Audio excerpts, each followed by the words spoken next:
बिस्मिल्लाहिर्रहमानिर्रहीम। अस्सलाम वालेकुम वरहमतुल्लाहि वबरकातुहू। नाज़रीन, आज 21 सितंबर है और इस वक्त पाकिस्तान में 3:30 बज रहे हैं और जब तक ये वीडियो अपलोड होगी, क्योंकि इसमें चंद घंटे लगते हैं, तो उस वक्त तक पाकिस्तान के सियासी माहौल में चंद अहम तब्दीलियों का इशारा आपको मिल चुका होगा। कल एक प्रोग्राम किया था और उसमें एक चुटकुला सा बयान किया था जो अभी भी कुछ लोग देख रहे हैं कि अगर पाकिस्तान ने तरक्की की दौड़ में आगे निकलना है या उस राह पर चलना है तो इसको बूट उतारने होंगे। बज़ाहिर ये एक चुटकुला था, लेकिन ये एक तल्ख़ हकीकत है। और उसी वीडियो में ये भी बताया था कि पाकिस्तान में जो चुनिंदा या चीदा ओहदे होते हैं जहाँ पे हुक्मरानी की जाती है, तो वहाँ पे कैसे सिलेक्शन होती है और कौन इसकी सिलेक्शन करता है। और इसके कहने में कोई आर नहीं, कई दफ़ा ये कहा जा चुका है कि 1958 से लेकर आज तक पाकिस्तान में जो हुक्मरानी है इसके फ़ैसले पाकिस्तानी फ़ौज करती है, उसके सरबराह और चंद दूसरे जर्नैल आपस में मिल के। अब मसला ये है कि क्या ये सूरत हाल तब्दील हो सकती है। तो मेरा एक सादा सा तजिया है और इसका बिल्कुल सादा सा जवाब है कि ये उस वक़्त तक तब्दील नहीं हो सकती जब तक सियासी माल जो है वो बराए फ़रोख्त है। अब भी सियासी माल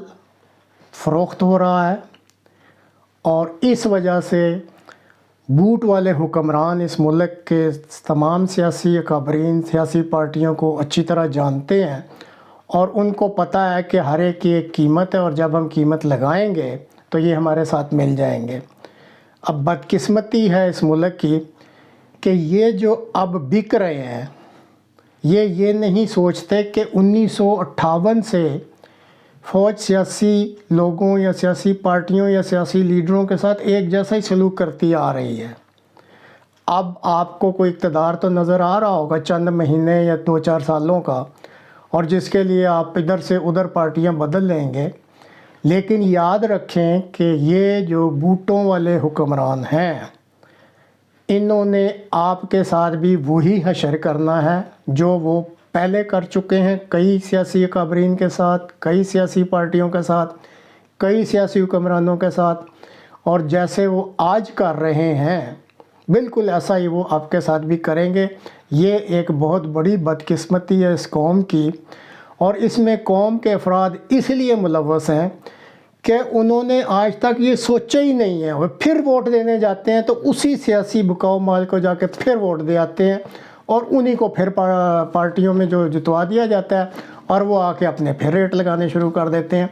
तो इसलिए ये कहा जाता है कि जब तक कौम का शोर बेदार नहीं होगा, कौम का ज़हनी इर्तिका नहीं बुलंद होगा और वो ये सोचेंगे नहीं कि हम कर क्या रहे हैं, कि बार बार हम उसी बिकाऊ माल को वोट देते हैं और अपने ऊपर मुसल्लत कर लेते हैं, वो फिर बिक जाता है और इस मुल्क की जो किस्मत वो ख़राब ही रहेगी। तो ये एक बहुत बड़ा नुक्ता है जिसको कौम को समझना चाहिए। और जब कभी भी, अब मुझे नहीं पता कब इलेक्शन होने हैं, बाज़ाहिर तो लगता है नहीं होंगे, लेकिन कभी भी हों तो इस चीज़ को ज़रूर इस कौम का जो कम अज़ कम संजीदा तबका है या थोड़ा बहुत पढ़ा लिखा तबका है, वो इस चीज़ को ज़रूर सामने रखे कि मैं जो अपनी ये वोट की अमानत का हक़ दे रहा हूँ, मैं किसको दे रहा हूँ, ये बिकाऊ माल तो नहीं है। और अगर बिकाऊ माल को देते रहेंगे तो इस मुल्क ने कभी ना तरक्की करनी है, क्योंकि ये फिर बूटों की हुक्मरानी में ही रहेगा। अब 1-2 दफ़ा पहले भी ये हल्का सा इशारा दिया गया था कि जो मौजूदा chief of army staff general Bajwa साहब हैं, उम्र के लिहाज से वो 2 साल हुक्मरानी कर सकते हैं। और इस मुल्क में जो चीफ़ ऑफ आर्मी स्टाफ है वो एक्सटेंशन अपने आप को ख़ुद ही देता है। ये सिर्फ आइन में लिखा हुआ है कि जी वज़ीर आज़म साहब ने कोई सिलेक्शन करनी होती है या उनकी स्वाबदीद होती है। कोई किसी की यहाँ पे स्वाबदीद नहीं है। यहाँ पे स्वाबदीद उस बूट वाले की है जिसके हाथ में डंडा है। और इस वक्त ये बूट वाले जनरल बाजवा साहब जिनके हाथ में डंडा है, इनको पता है कि मैं अपने आप को 2 साल मज़ीद इस मुल्क का हुक्मरान रख सकता हूँ اور پہلے بھی کہا تھا اور ابھی بھی اگر آپ میری رائے پوچھتے ہیں تو میرا یہ بہت پختہ سا یقین ہے کہ وہ اتنی آسانی سے جائیں گے نہیں، اور وہ چاہیں گے کہ انہیں مزید 2 سال جو ہے وہ حکمرانی کرنی دی جائے، اور وہ تاکہ اپنی طاقت اور پاور کا استعمال کرتے رہیں۔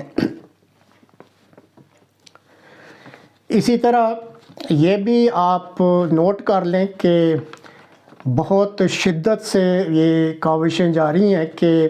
پنجاب کی جو حکومت ہے اس کا دھڑن تختہ کر دیا جائے، اور جو وہاں پہ پی ٹی آئی کی اس وقت حکومت ہے اس کو ختم کر دیا جائے، اور چاہے یہ ووٹ آف کانفیڈنس یا نو کانفیڈنس جو بھی وہاں کے گورنر جو ہیں وہ کہہ سکتے ہیں موجودہ وزیر اعلیٰ کو، لیکن اس میں جو افسوس کی بات ہے اور جو انڈیکیٹرز سامنے آ رہے ہیں وہ پھر وہی بکاؤ مال والا معاملہ آ رہا ہے۔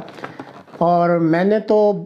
اپنے چند ایک ویلاگ میں عمران خان صاحب کو یہ مشورہ بھی دیا تھا، بلکہ تنبیہ بھی کی تھی کہ یہ جو چودھری برادران ہیں یہ ڈسنے میں مشہور ہیں، آپ ان پر اعتبار مت کریں، لیکن مسئلہ یہ ہے کہ ہم جیسے لوگوں کی چونکہ کوئی اہمیت ہی نہیں ہوتی، اس لیے اس بات پہ کوئی کان ہی نہیں دھرتا۔ اور اب بھی خبر یہی ہے کہ چودھری شجاعت صاحب جو ہیں وہ چودھری پرویز الہی صاحب کو مل کے ان کو کنونس کرنے کی کوشش کر رہے ہیں کہ دھڑن تختہ ہونے دو، اور میں کوشش کروں گا کہ تم پی ڈی ایم کے وزیر اعلیٰ بن جاؤ گے، تو اس لیے یہ جو ووٹ آف نو کانفیڈنس ہے اس کو آنے دو، کیونکہ پی ٹی آئی کا فی الحال کوئی مستقبل نہیں ہے، اور وہ جو ہے اپنا تم نے چونکہ اقتدار میں رہنا ہے تو اس کے لیے بہتر صورت یہی ہے کہ تم پی ڈی ایم کے ساتھ ہو جاؤ۔ اور یہ بھی آپ دیکھیں گے اگلے چند دنوں میں یہ ڈیولپمنٹ آپ کے سامنے آ جائے گی۔ جہاں تک عمران خان صاحب کا تعلق ہے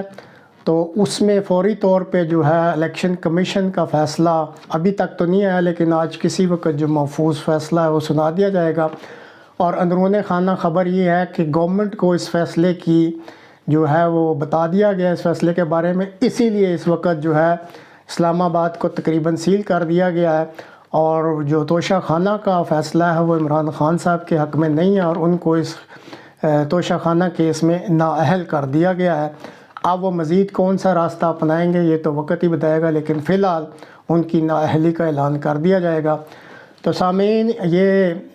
کچھ اچھی خبریں نہیں ہیں، بدقسمتی ہے اس قوم کی۔ اور آخر میں صرف ایک بات بہرحال میں کہنی چاہتا ہوں کہ آپ دیکھ لیں کہ کتنی دہائیوں سے اس ملک پہ اس طرح لگ رہا ہے کہ اللہ تعالیٰ کی سزائیں نازل ہو رہی ہیں۔ قوم کو یہ سوچنا چاہیے کہ کہیں انجانے میں یا کسی کے پیچھے لگ کے اس ملک کی سرزمین پر کوئی ایسا بڑا گناہ تو نہیں سرزد ہو رہا کہ یہ قوم خدا تعالیٰ کی نظروں سے گر گئی اور اس کی سزاؤں سے نہیں بچ رہی۔ اس پہ بھی غور کریں کہ پوری قوم کسی ایسے بڑے گناہ کا ارتکاب تو نہیں کر رہی جس کی انہیں سزا مل رہی ہے۔ اللہ تعالیٰ سب کو سمجھ بوجھ دے، اور وہ دیکھیں کہ اس قوم کی جو بہتری ہے وہ کس طریقے سے حاصل کی جا سکتی ہے۔